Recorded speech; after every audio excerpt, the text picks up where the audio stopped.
Hello, welcome once again to the Candid Cast. We're embarking on a new series today, which I title Zero to Hero series. In this series, we'll be featuring Nigerians who have gone from zero to hero, and the step they will help us to understand the steps that they took to get there, and to encourage young people that are upcoming that it is possible to get there living a life of honesty and integrity, which is what the Candid Cast is all about. We are privileged today to have in the studio the founder of LAPO Microfinance Company Limited. LAPO is Lift Above Poverty organization, and that's our wish, that every Nigerian will be lifted above poverty as you listen to him. He's a great man, a man that is humble, full of integrity. He's a family man, and he has written 2 books that I have made reference to severally in my videos. He has My LAPO Journey, which spells the history of LAPO and how it came about, starting from a very humble beginning to where it is today. He has also written 12 Commandments for Business Owners, which is, these books are available in all Super Saver stores and several other bookshops nationwide, and it's available also on Amazon. My LAPO Journey by Dr. Godwin Ehigamuso and 12 Commandments for Business Owners by Dr. Godwin Ehigamuso. Join me to make welcome Dr. Godwin Ehigamuso. You are welcome, sir. Thank you so much. I'm really delighted to be on this program. Thank you. It's a privilege to have you in the studio, and for Nigerians to learn from your very deep wealth of experience in several areas. From my several interactions with you, I've seen you are a very focused person, passionate about Nigeria, not because, some people will say, oh, because Nigeria has favored you, but this has been from your youth. What is actually the reason for your trust in Nigeria? Well, the first thing is that very early in my life, I got to understand so many things about our nation, about the actors, the political leaders and others, largely because I was introduced into reading a newspaper very early. Yeah. And in the process, I have emotionally invested in this country. Yeah. When I was in university, I led student organization that was so much interested in making life better for us. And of course, also anticipating and working towards ensuring the emergence of a stronger Nigeria. I'm talking of in the 70s and in the 80s. And of course, in all my working life, I have equally acted in that manner to make life better. So I have so much invested in this country. One obviously would expect that after so many years of that commitment to this nation, and perhaps what it is today, I should have been disillusioned, but I refuse to be. Thank you, sir. You mentioned 2 things that I have picked now. The culture of reading, Yeah, helped you. yeah. So, and today you hear people say, we are a generation that hates to read. Should anybody really hate to read? Is there anything to lose when you read? No, there is no. There is this saying that readers are leaders. Yeah. Because when you read, you actually go into the mind and the life of the authors. Okay. And in the process, you accumulate so much wisdom. You accumulate so much knowledge. And so that makes it. I think the challenge is this.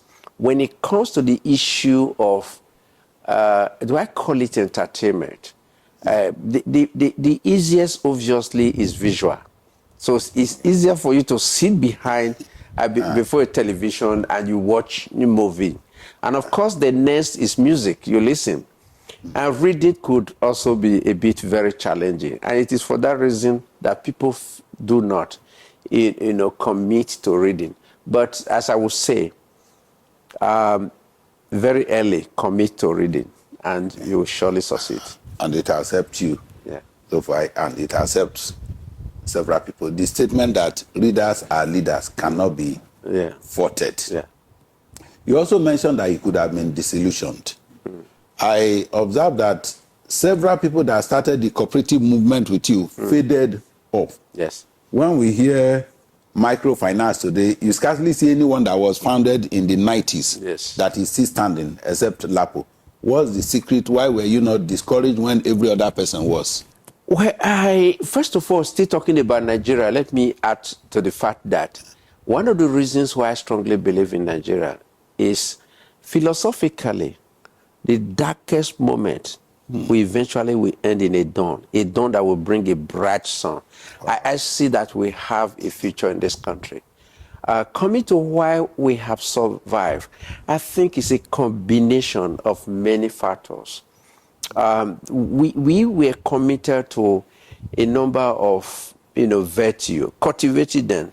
For instance, as you noted, that of integrity. We strongly believe that if you cut corners, that is more like a 100-meter dash. You probably get some instant benefit. But when you want to have a real success over time, it is a marathon. And it is only integrity that can take you so far. But in addition to issue of diligence, we were focused. There was those mission, commitment. For us, at the beginning, even now, was not about money. It was about ensuring impact. And so those things were things that, ensure that we stay focused and we are still there. Thank you very much, sir. In the first book, My LAPO Journey, you mentioned you're going to Germany to get a visa to Bangladesh. And friends making jest of you that it was absolute foolishness to enter Germany and come out, visit Bangladesh and return to Nigeria, when you could easily have escaped like people are doing. It's fashionable to say we are running away from Nigeria. Yes. If you were to take that decision today, will it still be the same? That was in 1991, about 33 years ago. Okay. And indeed, yes, people felt, and of course, people were already living, especially in the Edo Delta houses. Yeah.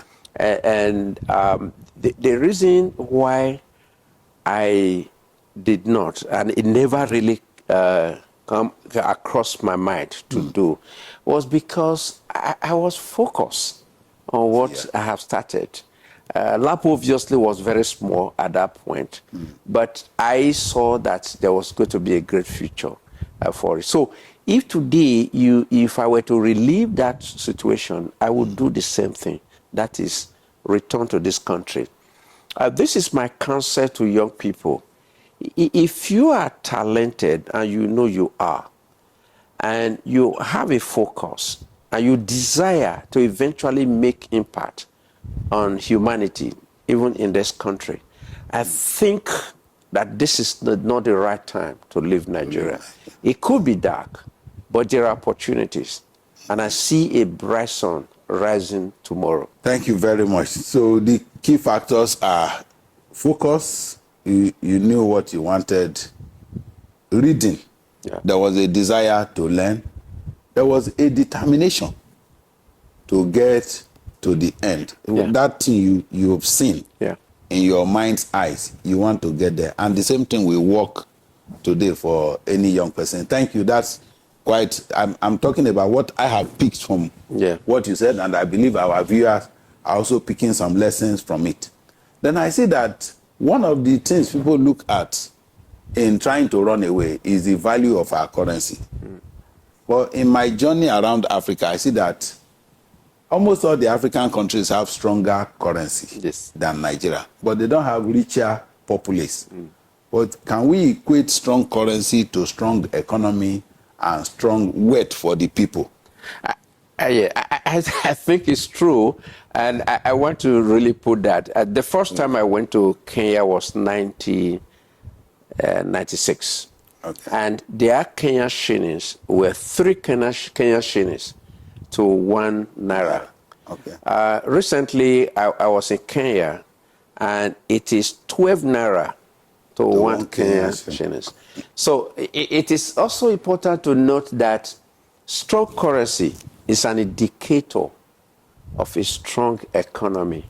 Yeah. But the reality is that it does not tell the whole story, especially when it comes to the quality and the standard of living of the citizen.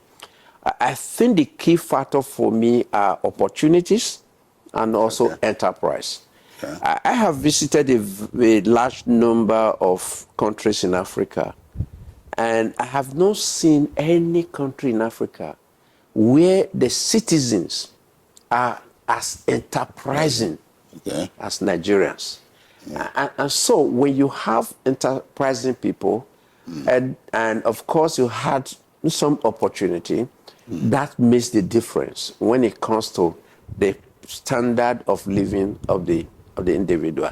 Even within a particular country, you could also have a situation where certain group of people tend to be more enterprising. People tend to be more, in fact, diligent.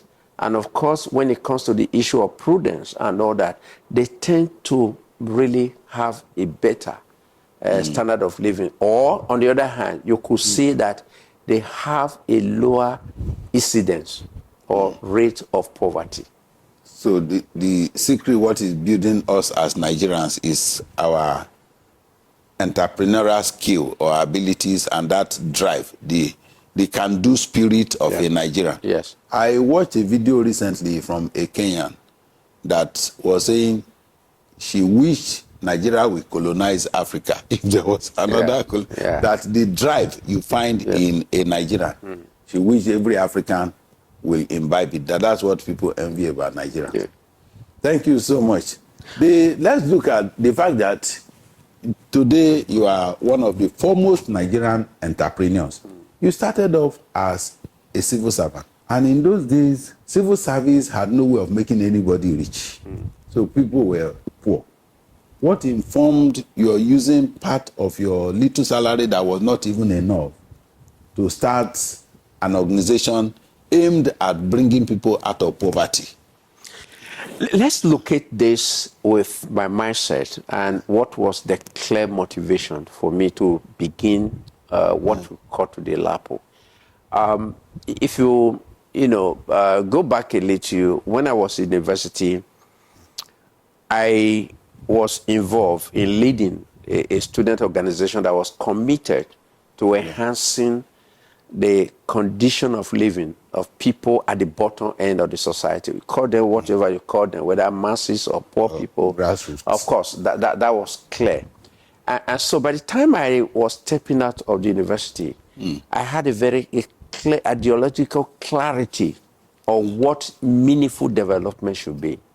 And that is a change, positive, significant change in the condition of living of the larger segment of the citizen at the bottom of that society. And so when it got to a point that I needed to act, to act, of course, to translate some of those belief perspective into action, no matter what sacrifice I needed to make, and I made them, inclusive of the fact that I took the little resources, 300 naira, I remember, and gave 100 naira each to 3 members in my church in Ogwashuku, which is now in Delta State. And so that was once, a piece of the sacrifice. There were others in terms of commitment, like I would say, almost working like a slave to ensure that the vision was realized. Thank you, sir. What you mentioned as your philosophy looks like the philosophy of most labor union leaders. People, most politicians, when they campaign, they tell you because we have the masses in mind, want to come and serve. But when they get there, you find that nobody will agree. Ask any Nigerian industry whether these people serve them. But in your own case, the focus just refused to change. Yes. What's the secret? Well,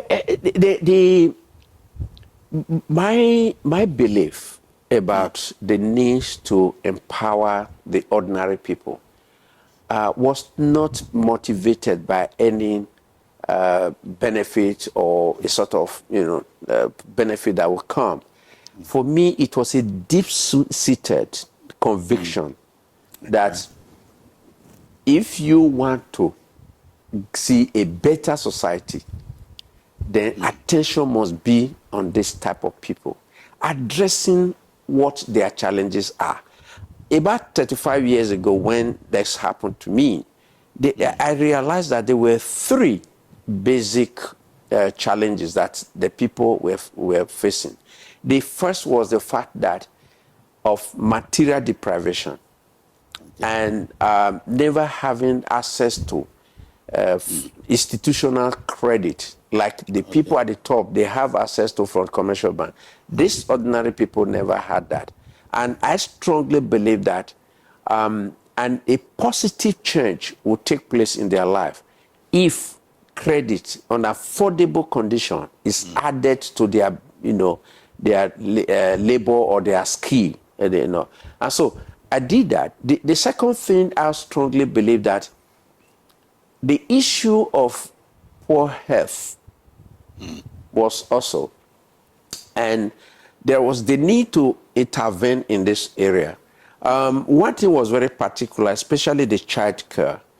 I realized that in most rural communities at that time, when a child is sick, and it got to a point where the people will now look at the child and say, let's take this child to the hospital.